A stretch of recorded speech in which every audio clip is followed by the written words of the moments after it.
Mi nombre es Esperanza Valdez Thompson y después de 5 años de matrimonio con James Thompson, había aprendido a navegar las aguas traicioneras de las cenas familiares con mi suegra. Lo que no esperaba era que en nuestro 5º aniversario de bodas, ella intentaría destruir no solo mi matrimonio, sino también mi estatus legal en el país. La elegante mansión victoriana de la familia Thompson en Pacific Heights estaba decorada impecablemente para la ocasión. Candelabros de cristal bañaban el comedor en luz dorada, mientras que arreglos florales de peonías blancas adornaban cada superficie. Margaret Thompson había insistido en organizar nuestra celebración de aniversario, una oferta que James y yo habíamos aceptado reluctantemente después de meses de presión familiar. Es solo una cena, cariño, me había asegurado James esa mañana mientras me abotonaba el vestido azul marino que había elegido cuidadosamente. Mamá ha estado comportándose mejor últimamente. Si tan solo hubiera sabido lo equivocado que estaba. Margaret había tolerado nuestra relación desde el principio, pero nunca la había aceptado realmente. Para ella, yo era simplemente la mexicana que sedujo a su hijo ignorando convenientemente mis logros académicos y profesionales. Lo que ella no sabía era que mi historia personal era mucho más compleja de lo que había permitido que conociera. Como directora de desarrollo internacional en una prestigiosa firma de consultoría, había pasado los últimos 10 años construyendo puentes comerciales entre Estados Unidos y América Latina. Mi oficina en el Distrito Financiero de San Francisco manejaba contratos por valor de cientos de millones de dólares, facilitando inversiones que creaban empleos en ambos lados de la frontera. Pero para Margaret, mi acento ligero y mi apellido de soltera eran evidencia suficiente de que no pertenecía a su mundo de privilegio heredado. Esperanza, Margaret me saludó en la puerta con su sonrisa perfectamente ensayada. ¿Qué exótica te ves esta noche? La palabra, exótica, había sido su arma favorita durante años, siempre pronunciada con esa precisión que convertía un supuesto cumplido en una herida sutil. Gracias, Margaret. La casa se ve hermosa. James apareció detrás de mí, poniendo una mano protectora en mi espalda. Como abogado corporativo especializado en derecho internacional, él entendía mejor que nadie las sutilezas del racismo disfrazado de cortesía sureña. ¿Ya llegaron todos los invitados?, preguntó James mientras entrábamos al salón principal. Casi todos. Estamos esperando al invitado de honor. Los ojos de Margaret brillaron con una malicia que me puso inmediatamente en alerta. Durante la hora siguiente, la casa se llenó de familiares y amigos cercanos. El tío Richard con sus historias interminables sobre sus días en Wall Street. La prima Jennifer exhibiendo su nuevo anillo de compromiso como si fuera un trofeo de guerra. Y por supuesto, el hermano menor de James, Kevin, quien siempre se las arreglaba para hacer comentarios sobre mi perspectiva única en las conversaciones sobre política. Esperanza, Kevin se acercó mientras yo contemplaba el jardín a través de las ventanas francesas. James me contó que tu empresa firmó otro contrato importante. ¿Más fábricas en México? En realidad, centros de desarrollo tecnológico en Colombia y Argentina. Estamos expandiendo la presencia de empresas estadounidenses en el sector de software. Ah, claro. Supongo que conoces a los contactos correctos allá abajo. Allá abajo. Como si todo el hemisferio sur fuera un monolito indistinguible. Sonreí diplomáticamente. Años de experiencia me habían enseñado a elegir mis batallas cuidadosamente. La verdadera tensión comenzó durante la cena. Margaret había preparado un banquete que rivalizaba con los mejores restaurantes de la ciudad, claramente diseñado para impresionar a su misterioso invitado de honor, quien aún no había llegado. Los platos se sucedían uno tras otro: consomé de langosta, ensalada de endivias con peras, cordero Wellington con salsa de menta. Esperanza, querida, Margaret alzó su copa de vino. ¿Nos contarías sobre tu proceso de inmigración? Estoy segura de que nuestros invitados estarían fascinados de escuchar cómo llegaste aquí. El comedor se quedó en silencio. James dejó su tenedor con más fuerza de la necesaria, el sonido resonando contra la porcelana. Era una pregunta aparentemente inocente, pero cargada con la implicación de que yo era una forastera que había logrado infiltrarme en su círculo privilegiado. Por supuesto, respondí manteniendo mi voz serena. Llegué con una beca completa para estudiar mi maestría en Stanford. Después obtuve mi visa de trabajo y eventualmente la residencia permanente. ¡Qué admirable! Margaret sonrió, pero sus ojos permanecían fríos. Es tan inspirador ver cómo las personas pueden mejorar sus circunstancias. La condescendencia era palpable. Para Margaret, yo era un proyecto de caridad que su hijo había adoptado, no una profesional exitosa que había elegido construir mi vida en Estados Unidos. El timbre sonó justo cuando los postres eran servidos. Margaret se disculpó para recibir a su invitado especial, y pude escuchar voces en el vestíbulo principal. Cuando regresó, traía consigo a un hombre distinguido de unos 60 años, impecablemente vestido con un traje oscuro que gritaba diplomacia europea. Familia, anunció Margaret con orgullo evidente, me complace presentar al embajador Eduardo Mendoza, representante de México ante Estados Unidos. Mi corazón se detuvo. Embajador Mendoza. Eduardo. Mi padrino Eduardo, quien había desaparecido de mi vida cuando tenía 12 años después de una amarga disputa familiar. El hombre que me había enseñado a jugar ajedrez en las tardes de verano en Guadalajara, que me había regalado mi primer diccionario inglés-español, que había prometido que el mundo sería mi oyster si nunca dejaba de estudiar. Nuestras miradas se encontraron a través del comedor, y vi el reconocimiento instantáneo en sus ojos. Pero también vi algo más, una pregunta silenciosa sobre cómo quería manejar esta revelación inesperada. Embajador Mendoza, James se levantó para saludar al invitado de honor. Es un honor tenerlo en casa. El placer es mío, Eduardo respondió con la elegancia diplomática que recordaba de mi infancia. Margaret me contó que están celebrando su 5º aniversario. Felicidades. Margaret prácticamente irradiaba satisfacción mientras dirigía a Eduardo hacia el asiento de honor junto a ella. Claramente había planeado esta invitación como una demostración de su propia importancia social, sin tener idea de las conexiones que estaba a punto de revelar inadvertidamente. Embajador, Margaret comenzó una vez que Eduardo estuvo sentado, me preguntaba si podría iluminarnos sobre ciertos aspectos del proceso de inmigración mexicana. Tenemos una situación familiar algo delicada. Mi sangre se congeló. El tono de Margaret había cambiado sutilmente, llevando una carga de malicia que reconocí inmediatamente. Esta no era una conversación casual sobre política migratoria, era el comienzo de un ataque personal. Por supuesto, Eduardo respondió diplomáticamente. ¿Qué aspecto específico le interesa? Margaret sonrió con la expresión de un depredador que había acorralado a su presa. Bueno, como puede ver, mi hijo James se casó con una mujer mexicana. La forma en que pronunció, mexicana, hizo que sonara como una enfermedad.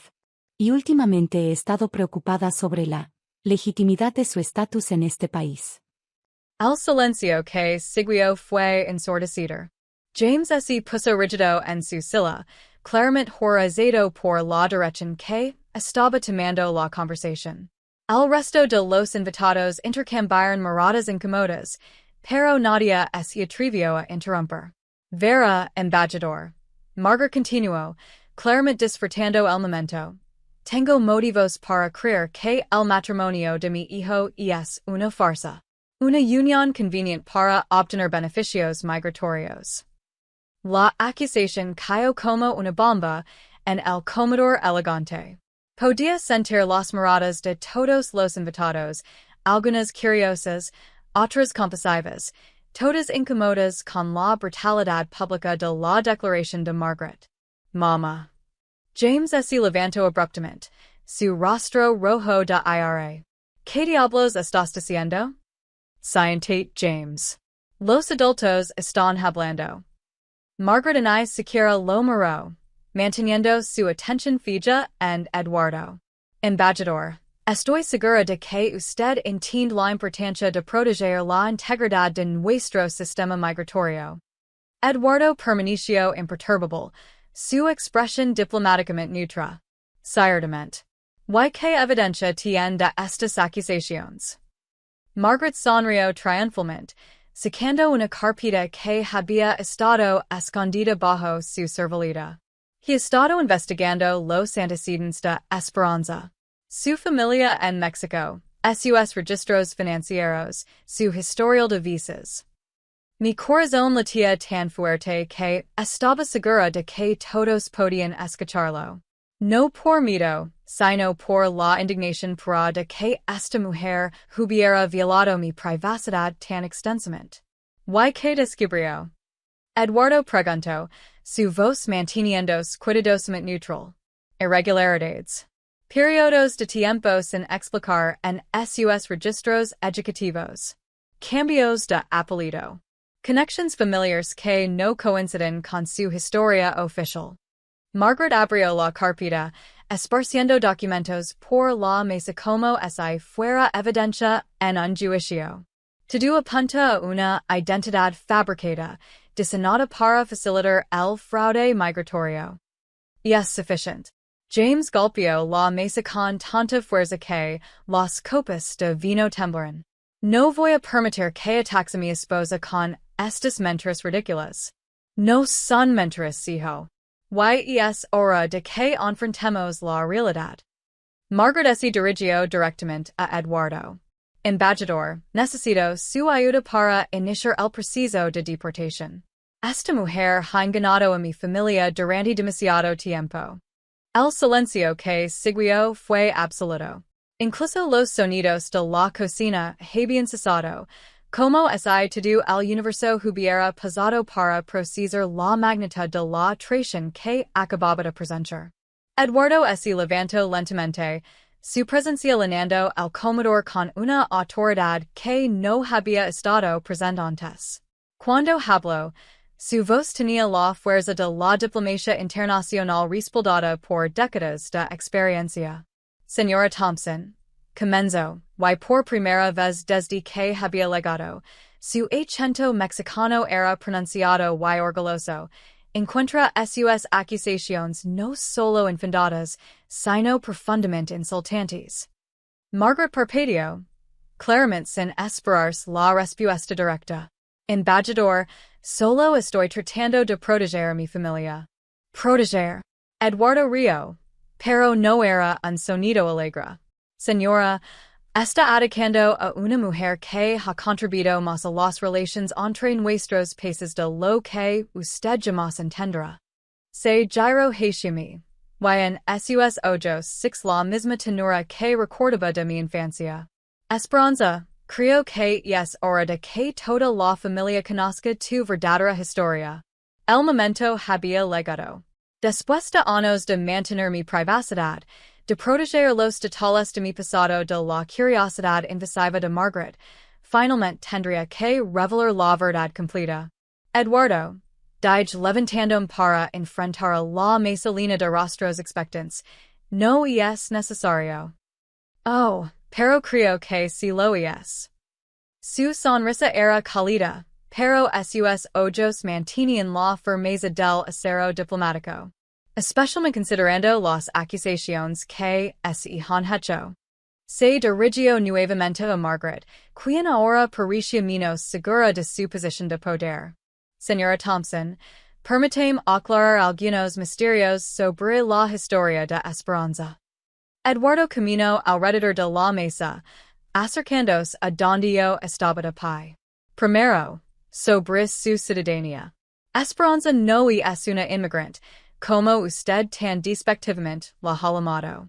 Ella tiene doble ciudadanía mexicana y estadounidense desde el nacimiento. Margaret se quedó con la boca abierta. Eso es imposible. Ella nació en México. Sí, en el Consulado General de Estados Unidos en Guadalajara, donde su padre trabajaba como agregado comercial. Eduardo sonrió, claramente disfrutando la expresión de shock en el rostro de Margaret. Su padre, Thomas Valdez, era ciudadano estadounidense, de tercera generación. Su madre, mi hermana Catalina, era ciudadana mexicana. Esperanza automáticamente adquirió ambas ciudadanías al nacer. La información golpeó a Margaret como una serie de puñetazos. Podía ver su mente luchando por reconciliar esta nueva información con las suposiciones que había mantenido durante años. Segundo, Eduardo continuó implacablemente, sobre los periodos sin explicar en sus registros educativos. Esperanza pasó 3 años de su adolescencia estudiando en internados suizos, financiados por una beca del gobierno mexicano para estudiantes excepcionales.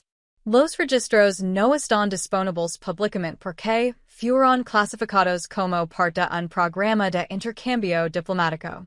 James me miraba con una expresión de asombro y orgullo creciente. Obviamente sabía que yo había estudiado en Europa, pero nunca le había contado los detalles del programa de elite que me había llevado allí. Y finalmente, Eduardo se acercó más a Margaret, su voz brillando a un tono que de alguna manera era más intimidante que cualquier grito, sobre las conexiones familiares que no coinciden con la historia oficial de Esperanza. Hizo una pausa dramática, permitiendo que la tensión se acumulara en el comedor silencioso.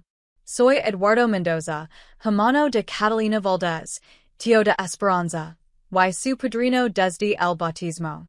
Su voz se elevó ligeramente, levando todo el peso de su posición diplomática. También soy, como usted mencionó, el embajador de México ante Estados Unidos. Y puedo asegurar que cualquier intento de deportar a mi ahijada será recibido como un ataque diplomático directo contra mi gobierno. El color había drenado completamente del rostro de Margaret. Sus documentos, evidencia, yacen esparcidos por la mesa, ahora revelados como los papeles inútiles que siempre habían sido. Esto no puede ser verdad, murmuró, pero su voz carecía de la confianza arrogante que había mostrado minutos antes. ¿Le gustaría que llame a mi oficina en Washington para verificar mi identidad? Eduardo sacó su teléfono diplomático. O tal vez prefiere que contacte directamente a la Secretaría de Estado para discutir sus amenazas contra un ciudadano estadounidense que resulta ser mi familia directa? Eduardo, intervine suavemente. Creo que Margaret ha aprendido suficiente por una noche. Pero mi padrino no había terminado. Esperanza, has sido demasiado gentil durante demasiado tiempo. Esta mujer ha pasado años atacando tu carácter, cuestionando tu lugar en esta familia, y tratando como si fueras una ciudadana de segunda clase. Se dirigió a toda la mesa, su voz ahora levando la autoridad completa de su posición. Para aquellos que no lo sabían, Esperanza Valdez Thompson no solo es mi ahijada, sino también una de las profesionales más respetadas en relaciones comerciales internacionales. Su trabajo ha facilitado inversiones por valor de más de 500 millones de dólares entre nuestros países. Ha creado empleos, construido puentes culturales, y representado lo mejor de ambas naciones. James se levantó y camino hacia mí, tomando mi mano en una demostración pública de apoyo que me conmovió profundamente. Esperanza, ¿por qué nunca me conté sobre tu familia? ¿Por qué quería que nuestro matrimonio se basara en quién somos ahora, no en nuestras conexiones familiares? Respondí honestamente. ¿Y por qué sabía que tu madre encontraría alguna manera de usar esa información contra nosotros? Margaret finalmente encontró su voz, aunque sonaba quebrada y pequeña comparada con su arrogancia anterior. Yo no sabía. Pensé que estaba protegiendo a la familia. ¿Protegiendo de qué exactamente? Eduardo preguntó con frialdad diplomática. De una mujer educada, exitosa y legal que ama a su hijo y contribuye positivamente a la sociedad? O protegiendo su propia visión acerca de quien merece pertenecer a su círculo social. Las siguientes horas paran en una extraña mezcla de tensión y reconciliación. Los invitados gradualmente se retiraron, claramente incómodos con haber presenciado el colapso público de las ilusiones de Margaret. Eduardo se quedó, compartiendo historias de mi infancia que hicieron reír a James y llorar a mi suegra por razones completamente diferentes. ¿Por qué desapareces de mi vida? Lo pregunté durante un momento de tranquilidad en el jardín, mientras Margaret se excusaba para procesar todo lo que había aprendido. Por orgullo estúpido, admitió. Tu padre y yo tuvimos una peli sobre política, sobre el futuro de México, sobre tonterías que ahora parecen insignificantes. Cuando intent reconciliarme años después, Tu familia esse había mudado. Y pense que tal vez era mejor dejar el pasado en el pasado. Hasta esta noche. Hasta que six como esa mujer te trataba. Ningún padrino digno permite que alguien ataque a su ahijada de esa manera. Los días siguientes trajeron cambios dramáticos en la dinámica familiar. Margaret, enfrentada con la realidad de sus prejuicios y las consecuencias potenciales de sus acciones, comenzó un proceso de disculpas que fue doloroso para todos los involucrados. Esperanza. Me dijo una semana después durante una llamada telefónica incómoda, sé que no puedo decir lo que dije, pero quiero que sepas que estaba equivocada. Sobre todo. Aprecio la disculpa, Margaret. Pero necesito tiempo para procesar todo. Por supuesto. Y quiero aprender. Sobre tu cultura, sobre tu familia, sobre quién realmente eres. Era un comienzo. Aunque sabía que la reconstrucción de nuestra relación sería un proceso largo y difícil. Eduardo se convirtió en una presencia regular en nuestras vidas nuevamente. Las cenas dominicales con él se volvieron una tradición, donde James podía escuchar historias de mi juventud que yo nunca había compartido. Mi padrino también se convirtió en un mentor profesional invaluable, abriendo puertas en el mundo diplomático que expandieron significativamente mi carrera. ¿Sabes qué es lo más irónico de todo esto? Me dijo James una noche, 6 meses después del incidente. Mamá invitó al embajador precisamente porque quería impresionar a alguien importante. Nunca se imaginó que le daría la vuelta a toda su operación. Tu madre cometió el error clásico de asumir que conoce toda la historia, respondí. En mi experiencia, las personas que hacen suposiciones basadas en apariencias superficiales generalmente terminan sorprendidas por la realidad. Un año después, Margaret y yo habíamos desarrollado una relación funcional, aunque en distante.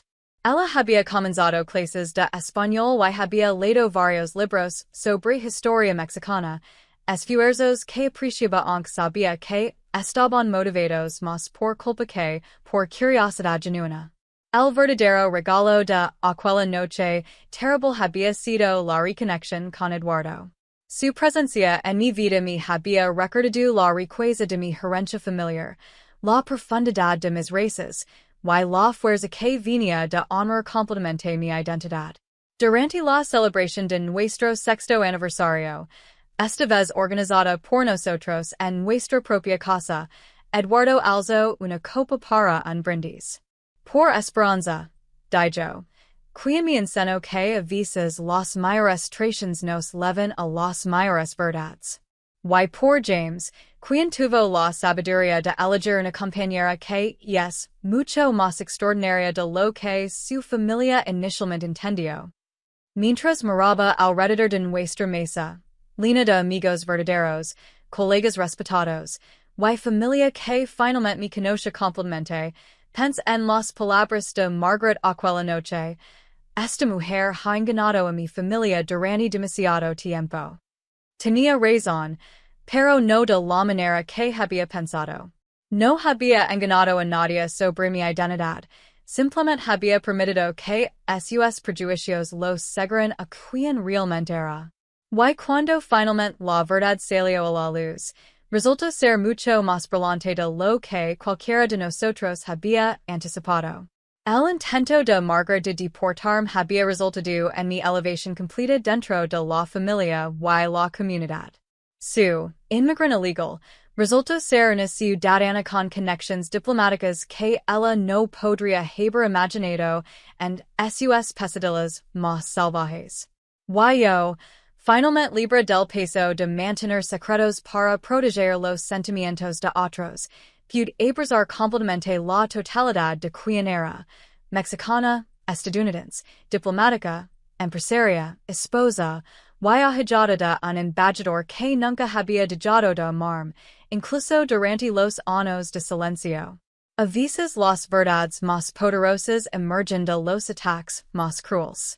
Margaret había intentado destruir mi lugar en su familia, pero, en el preciso había solidificado mi posición de maneras que nunca habría logrado por mi cuenta. Y esa, quizás, era la lección más valiosa de todas.